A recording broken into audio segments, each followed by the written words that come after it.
पत्नी के रिश्ते बड़े कमजोर हो रहे हैं। हम अपने बच्चों की स्वयं शादी करते हैं, बच्चों की कुंडलियों का मिलान करते हैं, हम बड़ा कुछ देखते हैं, उसके बाद भी बच्चों की कहीं ना कहीं बच्चों की जो आपस में अनबन है वो हो रही है, रिश्ते बड़े कमजोर है। ऐसा क्या कारण है कि इतना कुछ मिलाने के बाद भी हमारे बच्चे परेशान हैं? तो इसमें कई चीजें आ जाती हैं कि कहीं बच्चे अच्छे भले बच्चे रहते हैं, बच्चों की जिंदगी बड़ी अच्छी बसर हो रही है, अचानक ही उनमें क्लह का जो वातावरण है वो पैदा हो जाता है, जो यहाँ तक पहुंच जाता है कि अब हमने एक साथ रहना ही नहीं है, हमने एक दूसरे से तलाक ही लेना है, हमने अलग ही होना है। तो ऐसा हमें नहीं सोचना चाहिए। अगर ऐसी स्थिति किसी की भी बनी हुई है तो हमें इतनी जल्दी डाइवोर्स तक पहुंचने की बजाय हमें थोड़ा सा कुछ उपाय कर लेने चाहिए, कुछ अपने ग्रह के बारे में, कुंडली के बारे में कुंडली दिखानी चाहिए कि हमारा कौन सा ऐसा ग्रह है जो हमें इस बात के लिए मजबूर कर रहा है। शुक्र जब कमजोर होता है तब ऐसी स्थिति बन जाती है। मंगल जब कमजोर होता है तो गुस्सा इतना हो जाता है कि गुस्से का प्रभाव ज्यादा हो जाता है, पति पत्नी में अनबन हो जाती है। हमें कुंडली का चौथा और सातवां घर जरूर देखना चाहिए। सातवां जो स्थान होता है वो पति पत्नी का स्थान होता है, चौथा स्थान जो होता है वो सुख भाव का होता है। तो कहीं कौन सी दृष्टि है जो चौथे और सातवें स्थान पर पड़ रही है, इसका हमें एक अच्छे एस्ट्रोलॉजर से हमें पता करना चाहिए कि क्या हमारे में प्रॉब्लम आ रही है। इसके कई कारण हो सकते हैं, नजर दोष भी हो सकता है कि आपको किसी की नजर लग गई है, आप बड़े अच्छे अपने जीवन में चल रहे थे, अचानक ऐसा क्या हुआ कि आपके ऊपर सारा कुछ ऐसा हो गया कि आप में इतना प्यार था, आप एक दूसरे के बिना एक मिनट नहीं रहते थे, आज इतनी दूरियां आ गई हैं कि एक दूसरे का मुंह तक देखना पसंद नहीं करते। तो कहते हैं कि जब ग्रह बलवान तो गधा भी पहलवान। तो कहने का भाव, जब हमारे ग्रहों की स्थिति मजबूत होती है तो हम अपने आप में ऐसे हैं कि हमारा सब कुछ सही चल रहा है, हमें अभिमान भी हो जाता है।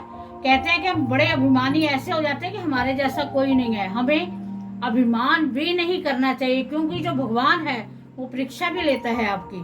तो हम अभिमानी के साथ तो खास करके कुछ समय ही उसका अभिमान चलता है, उसके बाद में उसे मुंह के बल फिर गिरना पड़ता है।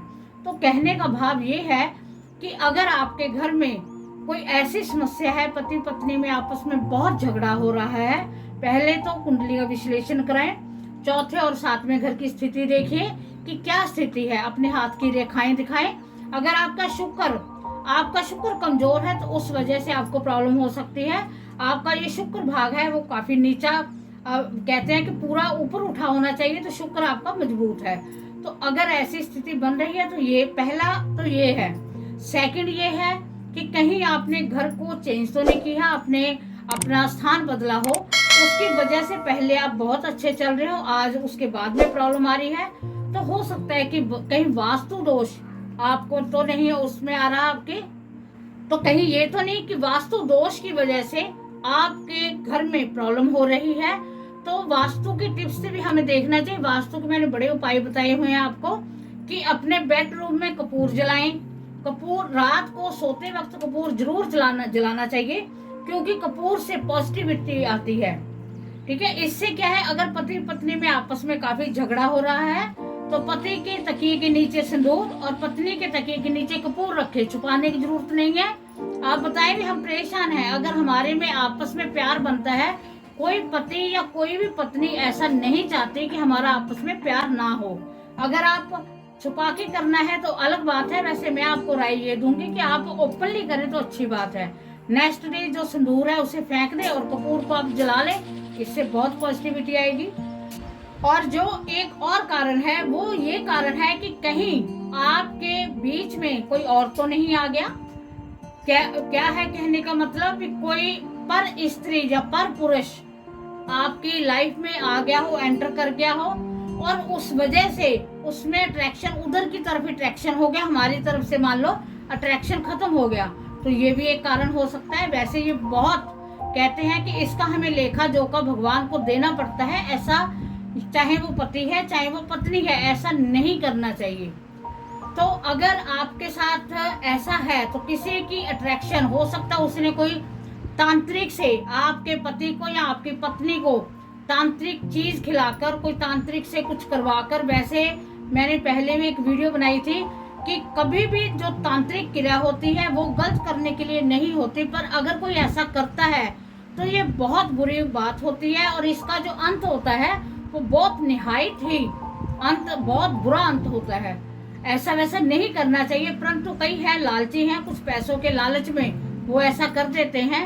अगर आपके साथ भी ऐसा हुआ है तो आपको मैंने कई उपाय बताए हुए हैं। आज मैं आपको ऐसा माँ गायत्री मंत्र का जाप बताने जा रही हूँ कि आपने क्या करना है। आपने 40 दिन कंटिन्यू एक माला आपने माँ गायत्री के जाप की, गायत्री मंत्र के जाप की आपने एक माला करनी है।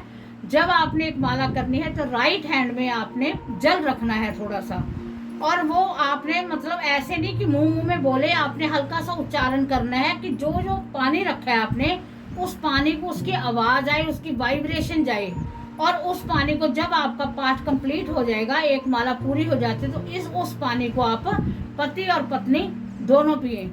इससे आपको बहुत अधिक फायदा मिलेगा। आप माँ गायत्री से प्रार्थना करें कि मेरा जो संबंध है बड़ा बिखरा पड़ा है, मैं बड़ी परेशान हूँ या बड़ा परेशान हूँ, और मेरे इस जो मेरी दुविधा है, जो मैं संकट में हूँ, इस संकट से मुझे उबारें।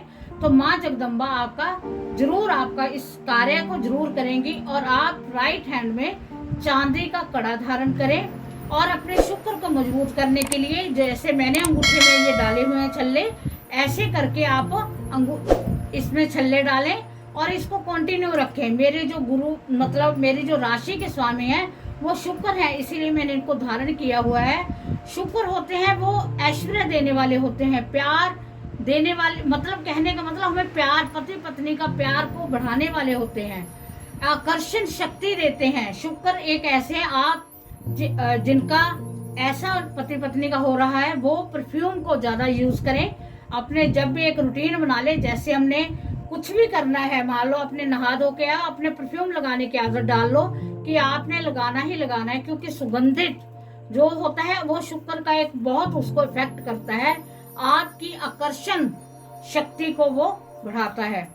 तो अगर आप इन उपायों के करोगे और इन बातों को ध्यान में रखोगे कि रिश्ते जो भगवान ने जोड़ियां बनाकर भेजी हैं, उन जोड़ियों के हमने संजो कर रखना है, हमें किसी गलत काम में नहीं पड़ना। जो आपको उपाय बताए जाते हैं वो आप उपाय करें, आपको इसका अवश्य लाभ होगा। और मैं माँ जगदम्बा से प्रार्थना करती हूँ कि सभी की जो भी दिक्कत है, अगर किसी में पति पत्नी में आपस में झगड़ा है, आपस में कोई भी प्रॉब्लम है, मन मुटाव है, तो वो सभी के दूर हों। इन छोटे छोटे आप उपायों को करो, आपको इसका अति शीघ्र लाभ मिलेगा। तो उम्मीद है कि आपको वीडियो पसंद आई होगी। अगर पसंद आई है तो चैनल को सब्सक्राइब करो, शेयर करो, फॉलो करो, जिससे सभी को इसका फायदा मिल सके। तो इसी के साथ जय माता।